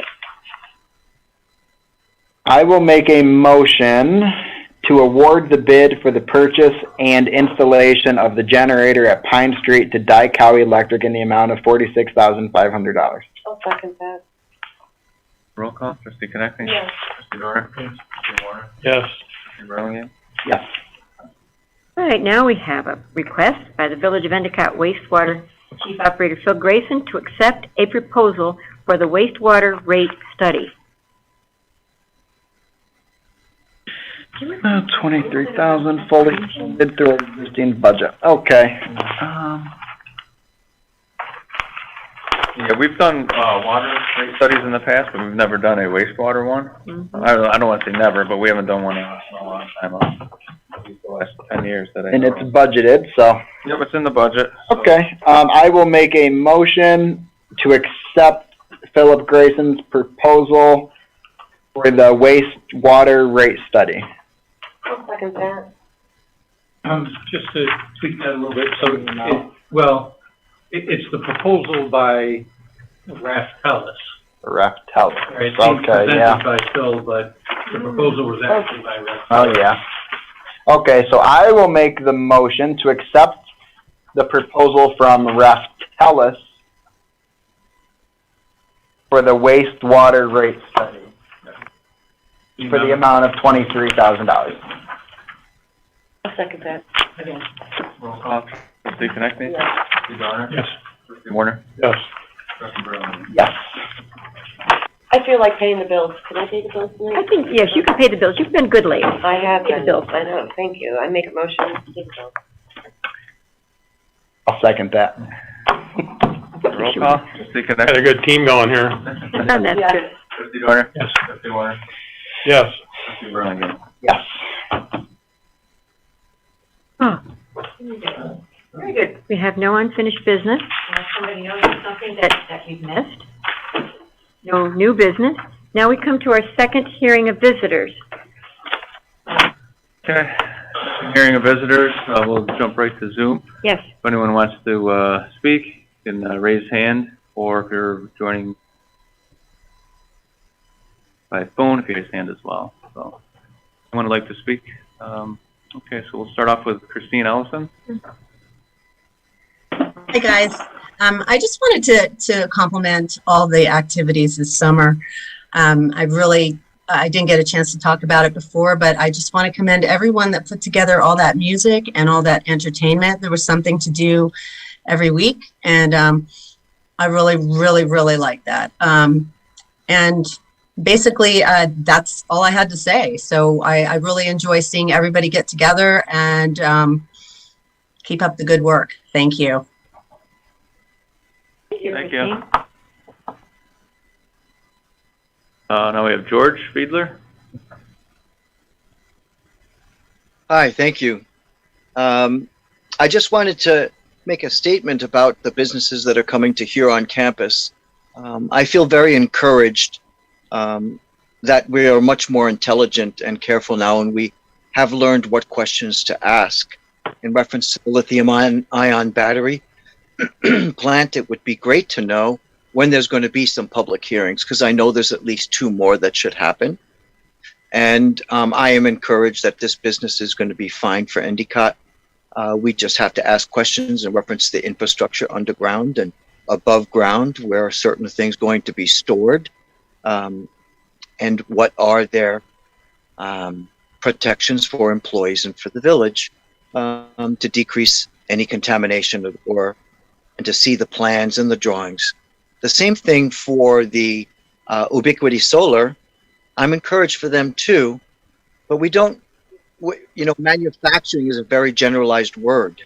So manufacturing could just be assembly, and manufacturing could also mean that they're going to be making things to actually put together. So does anybody know whether it's going to be an assembly system, that parts are going to be delivered there and they'll be in stock, and then they're going to bend metals and just put in sheets of glass with the solar panels? Are they thin film? Or are they actually manufacturing the plastics and the metals right there?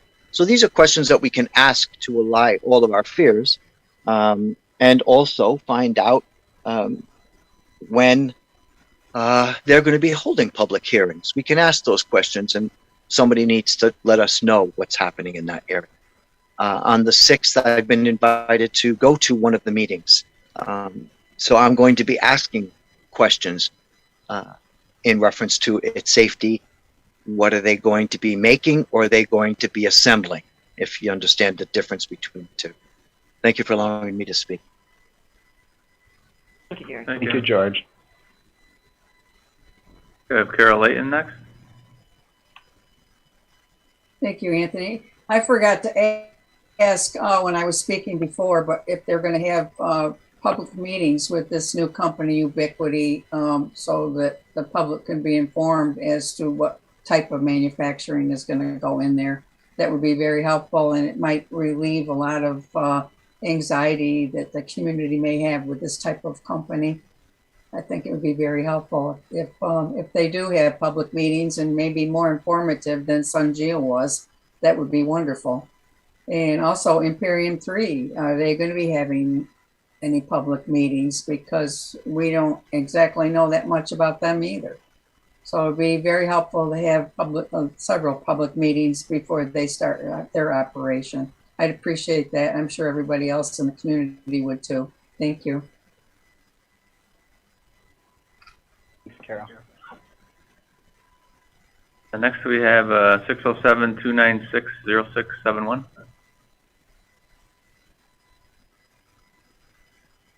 Sorry. Okay, hit mute again. Hello, can you hear me? Yep, you're good. Okay. Hi, it's Bill Huston again. So I just wanted to really emphasize the fact that these plans that are going on about the plans for the avenue, that's really going on, it's not in public view. I don't, maybe I can come down there and go to the, look at some pictures or something. But I think that you should make a presentation to the community about what's being proposed here. And you should also talk to the local business owners on the avenue and see what they think about these plans of a divided avenue. I just don't see any purpose of that. And it's going to make it more difficult for people to make U-turns. I mean, those U-turns should be allowed. This is a small town.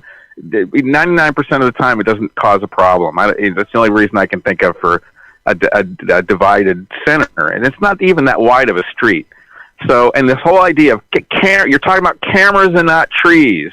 That should be reversed. Let's do the trees first, and then if the crime continues, then let's talk about doing cameras, okay, and the bright lights, okay? So we need a referendum, a public presentation. You need to communicate better to the village about what these plans are, please. The next thing is ubiquity. This process is coming from it's called Alta Devices in California, okay? This is a very high-tech process. It's called gallium arsenide, and to George, yes, it is thin film. So this is not consumer solar cells, unless they plan on, with this 800,000 square feet or something, unless they plan on, making it consumer via pricing via the scale or something. But right now the applications is military and NASA, and it's super high-tech stuff, and it's also very contaminating. Like I think Terry mentioned, it's like a semiconductor process. That's exactly right. It's just, this is lots of toxic chemicals are going to be produced by this gallium arsenide process. And I worry about that these venture capitalists that are swooping in and scooping up this facility, they got their eye on that waste treatment facility. So that means they're going to, turn that thing back on, and guess what they're going to be doing? A commercial waste treatment operation, just like I tried to warn you all about back in 2013 or something, whenever this first came about. We can't think of Endicott as like this industrial. I just think we need to rethink Endicott as a post-industrial village. I don't think we want to be bringing this industry back in, especially when they're suing the friggin' town to get their taxes lowered, and it's already devalued by a factor of like 15 times. So I guess that's all. Thank you for letting me talk. Thank you, Bill.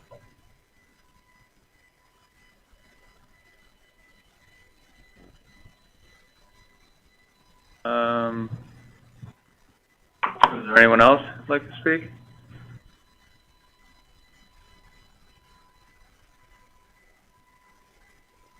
Terry Farrell?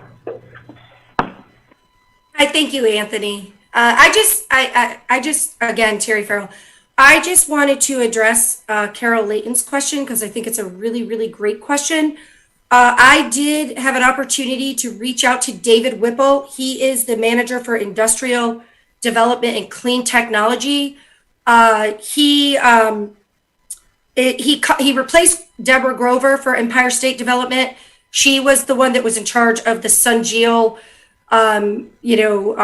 proposal that is no longer coming to Endicott, but was set to come here. She didn't know very much about the history of Endicott. He didn't really know a lot about the contamination here in Endicott. He seemed to be, pretty transparent about wanting to answer questions. So I did have a great conversation, and he did say that we would be getting for public hearings. We would be getting a seeker with a environmental impact study. So I felt pretty confident in speaking to him that this would happen. Again, we're all just kind of, we're a little bit more diligent about, making sure that this company is going to follow the law. And I think basically if they continue to be transparent with us and, hopefully there is a lot of chemicals used in these processes, but, maybe they do have better technology, able to, there's going to be wastewater, there's going to be carbon dioxide being emitted into the air. So hopefully they can, their processes are better than, what we learned that Sunjeel was going to be doing. So I think there's going to be more on that. And I think we just need to stay on top of it, and that's what we're doing right now. So thank you. Thank you, Thanks, Terry. Sarah. For allowing me to speak. I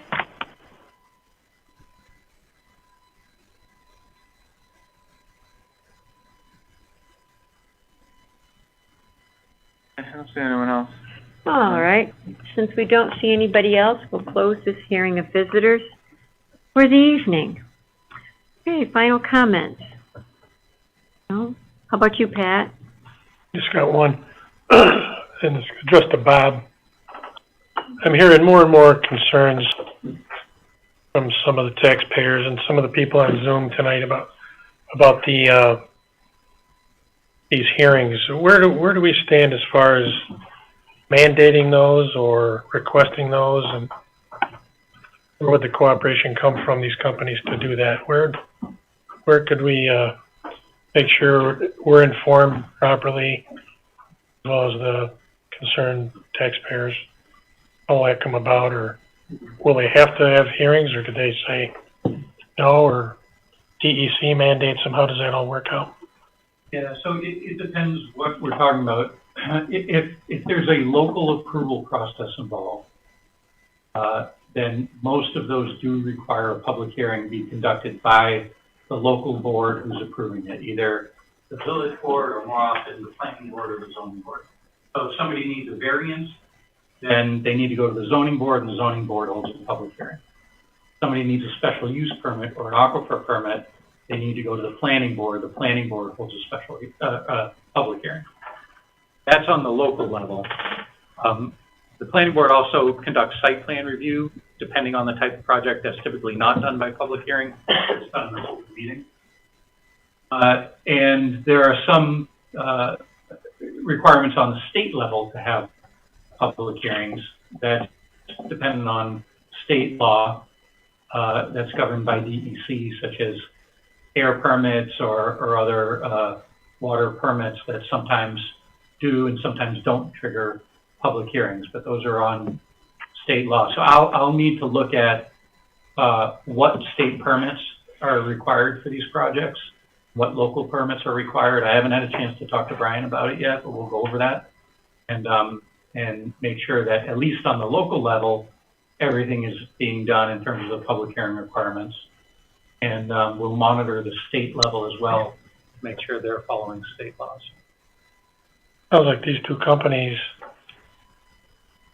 will get involved with that in some fashion. Well, I haven't examined that.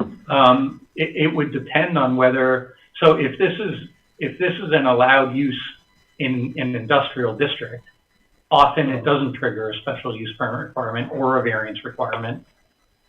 It may or may not trigger a planning board a site plan review, depending on the level of analysis that's required. So all of it's determined in the first instance by Brian at the code office through an interpretation. He often consults with me. We work through that, and then a determination is made. Okay. That's it. Anything? Okay, Ted, do you have any comments? Yeah, I had a question that I tried to ask before, but I'd like to ask Nick about that. Said somebody was on the village social media site promoting candidates for office. Yes. It was emailed to us a few days ago.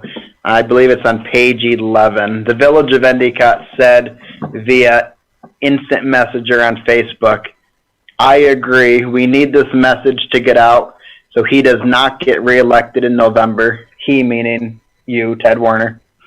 It is Eileen to get reelected and Larry Coppola, who was a trustee once before, to get elected. So, and who wrote that? The Village of Endicott.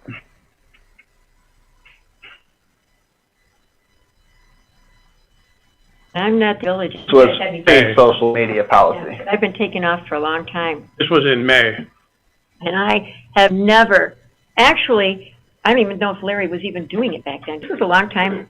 I haven't been on the village site, and the only thing I do is I write my statement of the village, and because we all know I need a writer. That's right. This is why we enacted the social media policy. And so that, me, you're That next. was the second May meeting. I was going to say, it's been a while. My days have all gone together. I barely can tell you what I And did just last. to read that again, I agree. We need this message to get out so he does not get re-elected in November. It is Eileen to get re-elected and Larry Coppola, who was trustee once before, to get elected. What's the date on that? May 3rd.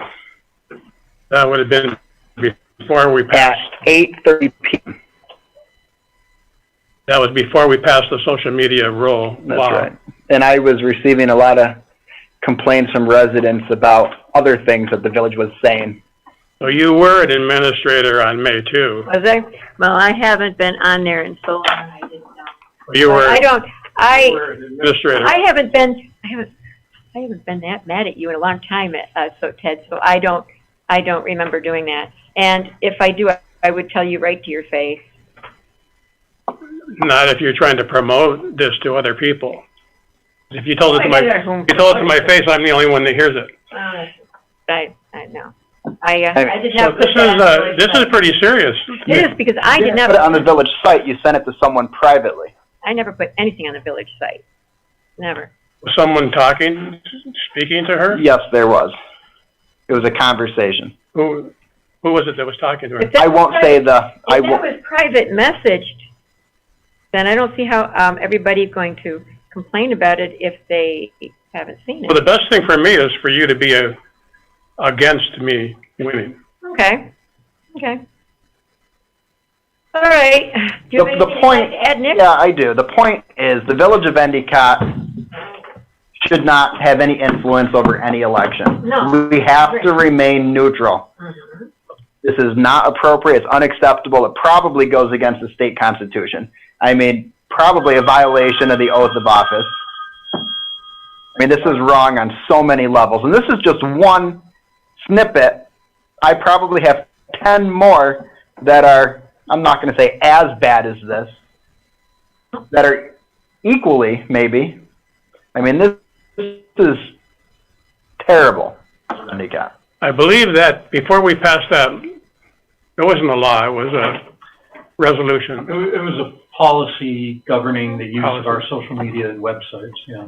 So before we passed that, which would have been this May, there was three, yourself and Candace. Well, one of the three of you wrote it. I didn't write Oh, anything on West Village. Dave Abel was Yeah, on there, Dave Abel too. was Just another a- administrator. Dave Abel was one too? And I didn't have administrative access.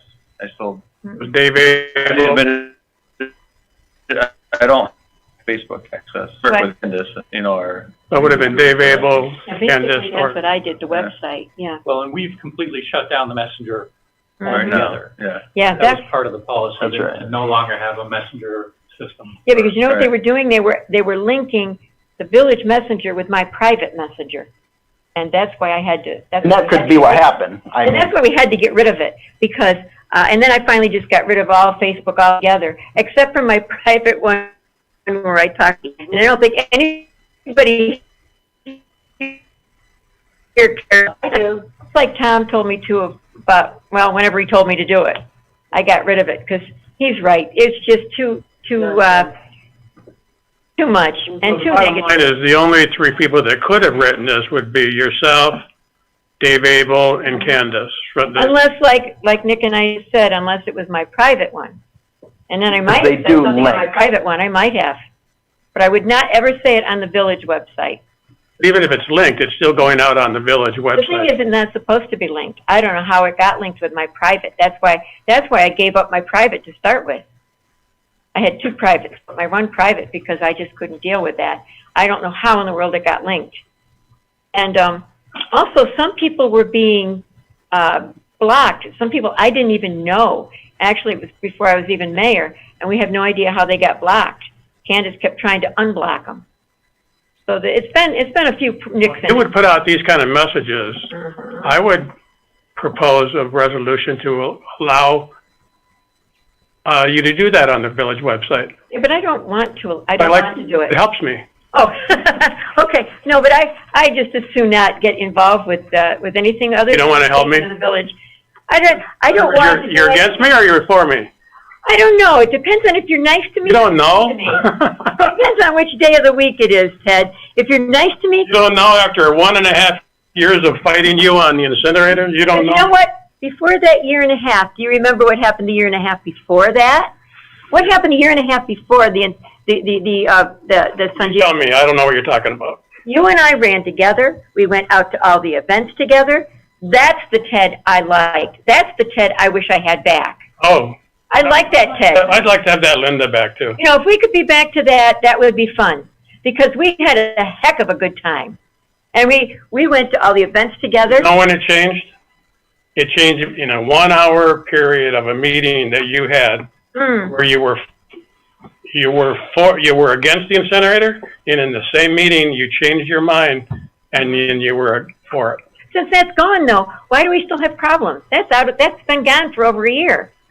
So why do we still have problems? Why can't we just get past? It's only been gone since about February or March.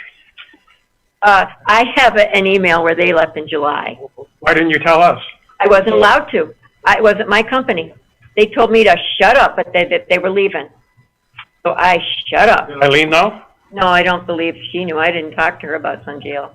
She wasn't really involved in Sun Jail. But this doesn't really make. Why don't we kind of refocus Why here don't we maybe get a back little to bit? board So business and not carrying Yeah, can we go back? the larger on our point, shoulders? Let's let Bob. The larger point, which is an important one, that we properly use our social media and website and not use it to advocate for political purposes. I think you all now know that, or hopefully you all know that. I know you know that.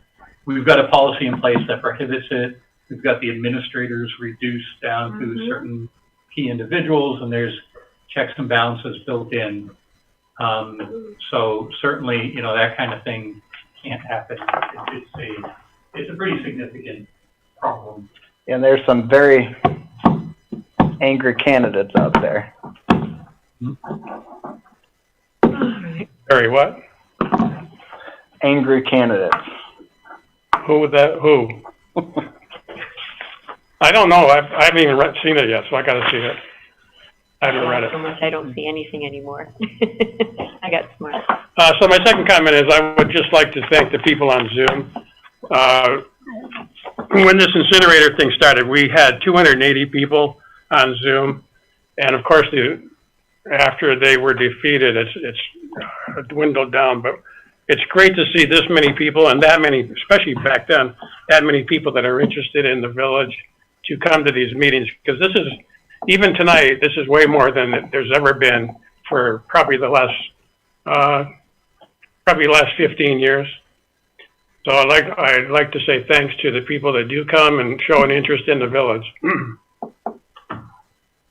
And that's all I had. Oh, okay. Nick, do you have any final comments? I'll bite my tongue. Well, I have no comments. I would like to entertain a motion to adjourn. I'll make a motion to adjourn. We don't have executive? Why you look at me? Oh, I thought that's why you were I here. will second it. All those in favor? Aye. Aye. Thank you, Opposed? everyone. Good. Recording stop.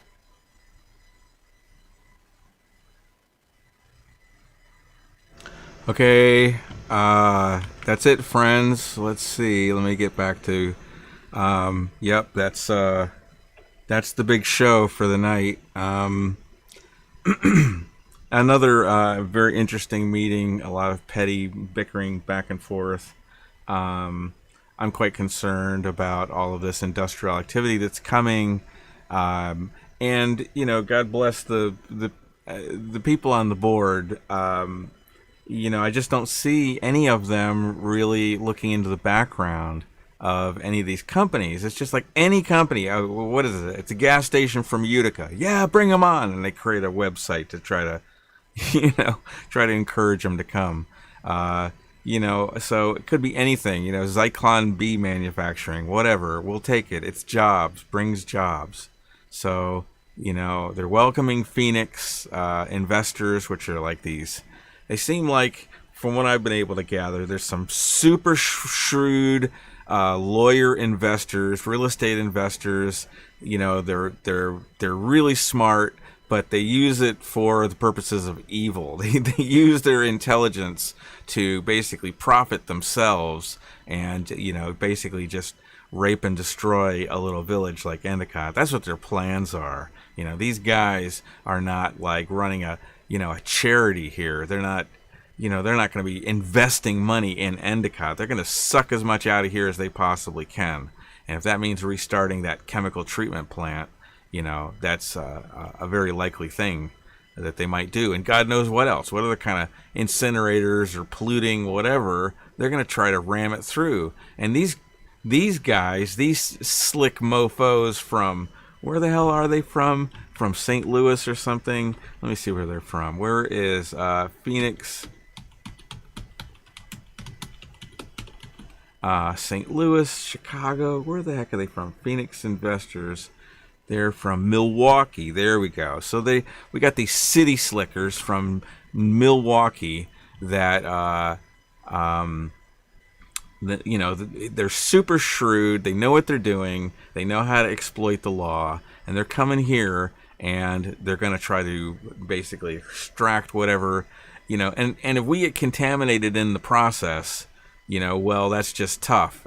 And in other words, they might be able to accomplish, because they're shrewd city slickers, they might be able to accomplish what Sunjeel couldn't do, and that is bring an incinerator into that facility. And they've got the cash for the attorneys to make it happen, where Sunjeel was just a couple of doofuses and they couldn't really pull it off. They were pretty incompetent.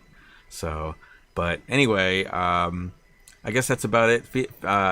Trees should, one or two trees. We should be talking about, I don't know where people are talking, okay, whatever happened down on, what street was that, by the river, where they check 40 trees or something? That's a lot. That's a significant number. We got to get those replaced. But let's replace the trees in order. What about that?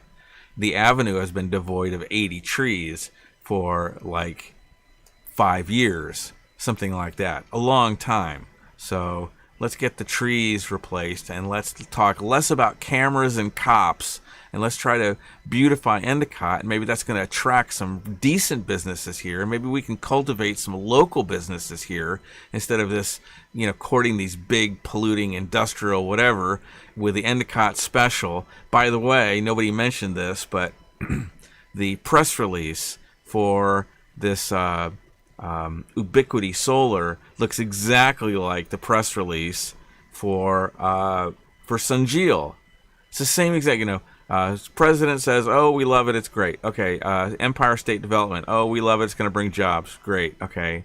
Donna Lupardo, Fred Akshar, everybody, all the same players. It's like, from all the way down to the mayor.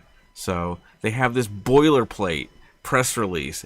This has the same profile, and this is another thing that makes me suspicious. It's the same profile as Sunjeel. So, in other words, it's being ramrodded through with minimal environmental review in a place that's got a huge toxic legacy, and it just doesn't smell right to me. So, and, these Phoenix investors are not exactly, from Milwaukee, Wisconsin. They don't give me like a warm fuzzy. So, okay, that's about it, friends. I'm going to sign off, and we will talk to you another time. Be sure to hit the like button, friends. Thumbs up this video and share it out, please. And don't forget to subscribe to the Bill Huston podcast on YouTube. Click on the bell and select all notifications. And please donate if you can to support my work. Donations in any amount are greatly appreciated.